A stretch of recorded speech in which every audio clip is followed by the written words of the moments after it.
কথা বলেন, ওরা পারছে তো আগুন জ্বালায় দিছে। কথা বল, আল্লাহু আকবার। যেখানে অশান্তির আগুন জ্বলে, শরীরে কিছু থাক আর না থাক ওইখানে ছুটে যায়। আমার ভাই বললো না, হ্যাঁ, কি চমৎকার কথা। ওয়াইদা খাতাবাহুমুল জাহিলুনা ক্বালু সালামা। কেউ যদি তোমার পায়ে পড়ে ঝগড়া লাগাইতে চায়, তুমি বলো সালাম, শান্তি শান্তি, আমি ঝগড়া করতে চাই না। সুবহানাল্লাহ বলেন। এই গুণটা কার ছিল জোরে বলেন তো?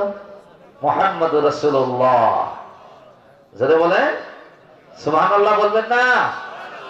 মুহাম্মদুর রাসূলুল্লাহর আদর্শ, তার গুণ, তার চরিত্র যার মধ্যে পাওয়া যায় তারাই তো হলো নেতা।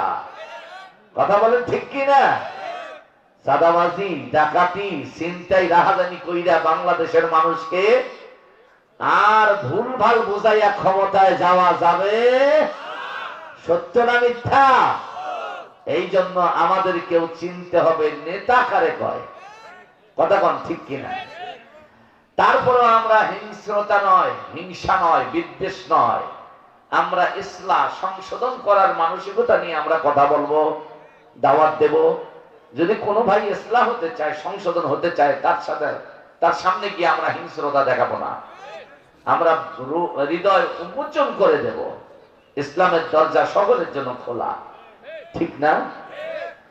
মান দাখালা ইসলামান ফাহুয়া সালিমুন। দয়ার নবী বলেছেন যে ইসলামে প্রবেশ করলো, শান্তি পাইলো, নিরাপত্তা পাইলো, মুক্তি পাইলো। একটু জোরে বলেন সুবহানাল্লাহ। আমি আপনাদের খেদমতে আজকে যে আলোচনার বিষয়টা নিয়ে এসেছি, সূরা ফুরকান। জোরে বলেন কি সূরা? আয়াত নাম্বার 70। জোরে বলেন কত নাম্বার আয়াত? যেহেতু তাফসীর মাহফিল, কথা আদান প্রদান করতে হবে। বক্তা ওয়াজ করবে, আপনারা আওয়াজ দিবেন, তাহলে কোরআনের ক্লাসটা ভালো হবে। কথা বলেন ঠিক না বাবা? তাহলে আমি যে সূরা থেকে আয়াত তেলাওয়াত করেছি, সূরাটার নাম ফুরকান। এর অর্থ হচ্ছে আল ফারকু বাইনাল হক্কি ওয়াল বাতিল। ফুরকান শব্দের অর্থ হলো কোনটা হক তা দেখায় দেওয়া, আর কোনটা বাতিল তাও আঙ্গুল দিয়ে দেখায় দেওয়া। সুবহানাল্লাহ বলে। কে আল্লাহর বান্দা আর কে শয়তানের বান্দা আছে না নাই? আমি একদিন মসজিদে বক্তব্য দেওয়াতে একজন পিশাচপন্থী ভাই আমাকে ধরে বসলেন, শয়তানের বান্দা আবার কারা কারা হয়? বলে আপনি যদি দেখতে না পারেন তাহলে আপনাকে দেখায় দেওয়া হবে। কিন্তু আমরা দেখতে পাই আল্লাহর বান্দা যেখানে, শয়তানের গোলামরাও আছে। আছে না নাই? আছে। এগুলো খোলামেলা আলোচনা মাহফিলে করা যায়, কিন্তু মসজিদে করা যায় না। নাকি যায় না? যাইতেই হবে। আমার মসজিদে যারা যান তারা তো টের পাইছেন যে আমাদের ক্ষতি কোন জিনিস। কথা বল ঠিক কিনা? আমার ওই যে খাদেম চাচা বসে আছে, প্রতিদিন আমার আলোচনা শুরু হইতে সব কাজ বাদ দিয়ে গিয়ে আগে আলোচনা শোনে।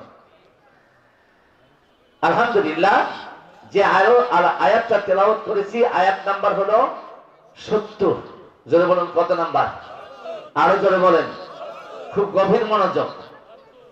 আমরা মানুষকে ইসলাহ করার জন্য আলোচনা করব, পিছলা করার জন্য নয়। মানুষকে সংশোধন করার জন্য আলোচনা করব, তাকে পথভ্রষ্ট করার জন্য নয়। কথা বলেন ঠিক কিনা? আসুন আমরা আলোচনার দিকে যাই। তবে আলোচনা শুরু হবে নরম, মাঝখানে কিন্তু গরম আসবে। মনে কিছু নেওয়া যাবে না বাবা। আমার আলোচনার লক্ষ্য যেন কি? ইসলাহ করা। যেরকম কি করা? ইসলাহ আরবি শব্দ, বাংলা হলো সংশোধন করা। কথা বলে, আমরা জীবন চলার পথে ভুল করিনি, যেরকম করিনি, তা এই ভুলগুলো নিয়ে কি কবরে যেতে চাই? তাহলে এগুলো সংশোধন করার দরকার আছে না নাই? আসুন তো আল্লাহ কি বলছেন শুনি।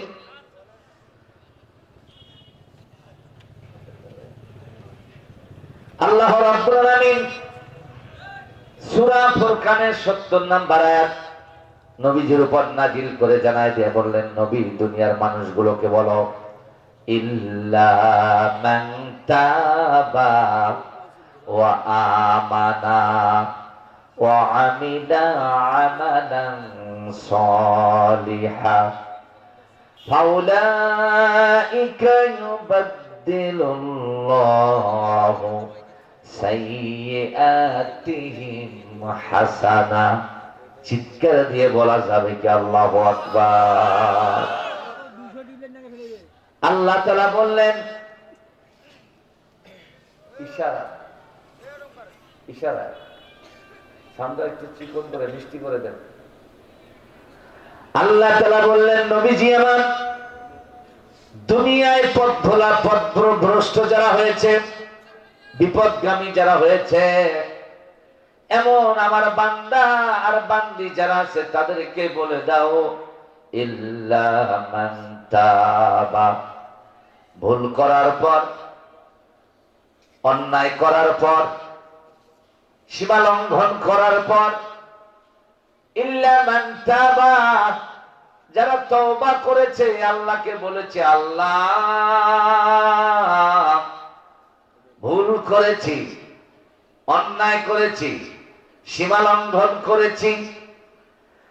আল্লাহ তাআলা বললেন, ওয়া আমানা, অন্যায় করার স্বীকৃতি দিয়া সে যদি আল্লাহর উপরে ঈমান মজবুত করে নেয়, ঈমান যদি খাঁটি করে নেয়, নির্ভেজাল ঈমান যদি করে নেয়, ঈমান মজবুত করার পর আর ভুল করবে না, গুনাহ করবে না, সীমা লঙ্ঘন করবে না। আল্লাহ তাআলা বললেন, ওয়া আমিলা আমালান সালিহা, ভালো কাজ করবে, খারাপ কাজ করবে না। ওয়াদা করা যায় আমরা ভালো কাজ করব, খারাপ কাজ করব না। আল্লাহ তাআলা বললেন, হাবিব আমার এমন বান্দাগুলোকে বলে দাও, ফাউলাইকা ইউবাদদিলুল্লাহু সাইয়্যাতিহিম হাসানা, আমার ওই বান্দার বান্দিগুলো এমন পর্যায়ের লোক হবে, তাদের জীবনে যত গুনাহ আছে সব গুনাহগুলো আমি আল্লাহ একখানে জমা করব, আর ওই গুনাহগুলো গুনার অবস্থান থেকে পরিবর্তন করে আমি সব বানায় দিয়া বান্দার আমল নামা পরিপূর্ণ করে দেব। জোরে কোন আল্লাহু আকবার। ফাউলাইকা ইউবাদদিলুল্লাহু সাইয়্যাতিহিম হাসানা, বান্দা গুনাহ করেছিস, আয় আয় আয়, আল্লাহ ডেকে নিয়ে বলবেন, গুনাহ যত করেছিস সব গুনাহ সব বানায় দিলাম, আমল নামা পরিপূর্ণ করে দিলাম। একটু জোরে বলেন সুবহানাল্লাহ। এটা কি আল্লাহ পারে? আল্লাহর পক্ষে কি সম্ভব? আপনাকে, আমাকে, হাফিজুর ভাইকে, মুরব্বী যারা আছেন সবাইকে গুনাহ মুক্ত করা, এটা আল্লাহর পক্ষে কি সম্ভব? আল্লাহর পক্ষেই সম্ভব, পৃথিবীর কোন মানুষের পক্ষে সম্ভব? আল্লাহু আকবার। এরপর আল্লাহ তাআলা বললেন, ওয়া কানাল্লাহু গফুরুর রহিমা, নবী আমার বান্দাদেরকে বলে দাও, তারা এই কথা বুঝুক যে তাদের রব, তাদের মালিক, তাদের আল্লাহ, তিনি হলেন ক্ষমাশীল এবং দয়ালু। চিৎকার দিয়ে কন্যা সুবহানাল্লাহ। এটি হচ্ছে আয়াতে কারিমা, তেলাওয়াত এবং অনুবাদ।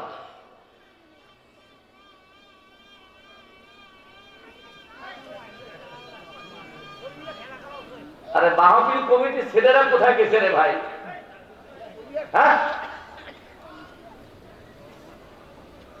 আমার বাবাজি, আমার যুবক ভাইয়েরা প্লিজ আমার দিকে তাকাও। আমাদের দেশের মধ্যে ভালো মানুষও আছে, খারাপ মানুষও। ভালো মানুষ কারা? যারা জুলুম, নির্যাতন, নিপীড়নের মধ্যেও ইমানের দাবির থেকে এক পা পিছনে যায় না।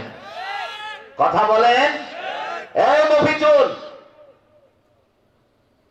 ভালো মানুষ তারাই, কথা কোন ঠিক কিনা? চকুরাঙ্গানি, হুমকি, হামলা, মামলা, ভয়ভীতি, জুলুম, নির্যাতন, নিপীড়নের পরও যারা ইমানের দাবির থেকে এক পা পিছনে যায় না, ভালো মানুষ তারাই। এটা আল্লাহর ঘোষণা। কথা বলেন ঠিক কিনা? খারাপ মানুষ কারা?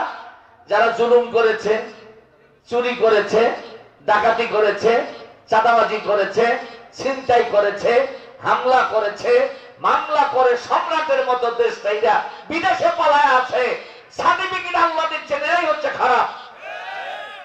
কথা বলেন ঠিক কিনা? ওরা যা করেছে আমরা যদি তা করি তাহলে তো মানুষ আর অমানুষের পার্থক্য থাকে না। আমরা মানুষ, এটা প্রমাণ দেওয়ার জন্য আমরা তাদেরকে ইসলাহ হওয়ার সুযোগ দেব আল্লাহর নির্দেশে। ঠিক না বেঠিক বলেন? ইসলামের দরজা খোলা আছে, বন্ধ হয়নি।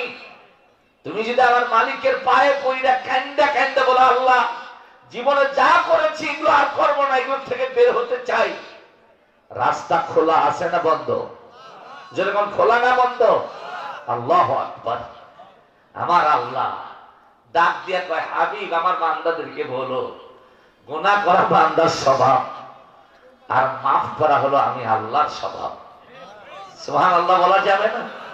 গুনাহ করেছি শয়তানের ওয়াসওয়াসায়, নফসে আম্মারার ওয়াসওয়াসায়, তারপরে শয়তানের প্রেতাত্মাদের ওয়াসওয়াসায় গুনাহ করেছি। কিন্তু এটা বোঝার পর কেউ যদি অনুতপ্ত হয়, কেউ যদি নিজকে পরিশুদ্ধ করতে চায়, রাস্তা খোলা আছে না নাই? আমি হাদিস দিয়ে, কোরআনের আয়াত দিয়ে এগুলো বুঝাই দিচ্ছি ইনশাআল্লাহ। তবে এই আয়াতের আলোচনাকে সমৃদ্ধ করার জন্য একটা হাদিস বলেছি। বাগান শুনতেছেন আপনারা? মুরব্বীরা শুনতেছেন? তাহলে এরকম করেন কেন? শোনেন, এ প্লাসধারী ছাত্রের গুণটা কি বলেন তো? ভাই তো শিক্ষক মানুষ, ওনাকে জিজ্ঞেস করবেন যে ছাত্ররা মেধাবী হয় তাদের গুণটা কি, উনি এক কথায় জবাব দিবে, স্যার যখন ক্লাসে শিক্ষা দেয়, এই শিক্ষা গ্রহণের জন্য যে ছাত্র স্যারের দিকে তাকাইয়া একনেক দৃষ্টিতে স্যারের কথাগুলো ক্যাচ করে, হৃদয়ে ধারণ করে, এই ছাত্রগুলোই ভালো ফলাফল করে, তারা এই প্লাসধারী হয়, গ্রেডধারী হয়। ঠিক না বেঠিক? আর যে ছাত্ররা শিক্ষক পড়াচ্ছে ছটপট ছটপট, মন ক্লাসে নাই, স্যারের লেকচারের দিকে মন নাই, ও কি ছাত্র? ও ছাত্র নামের কুলাঙ্গা। আমি এতটুকু নিচে যেতে চাই না। আজকে কোরআনের মাহফিলে আপনারা এসেছেন, একটুকু গাফেল হওয়া যাবে না। কেন জানেন? রোজে মাহশারে কোটি কোটি মিলিয়ন বিলিয়ন মানুষ ত্রাহি ত্রাহি করবে, আর্তনাদ করবে। আল্লাহ আদালতে বসবেন, নবীকে বলবেন বক্তব্য দাও। আমার নবীজি বক্তব্য দিবেন, ওয়াকাল রাসূলু ইয়া রাব্বি। সেই দিন রোজে মাহশারের দিন রাসূল বলবেন, হে আমার রব, হে আমার প্রতিপালক, ইন্না কওমি, মানব জাতিকে দেখাই দিয়ে বলবেন এরা আমার জাতি। নবীজিও মানুষ, হাসরবাসী যারা থাকবে তারাও, তাহলে জাতিগত দিক থেকে এক এবং অভিন্ন। ঠিক না?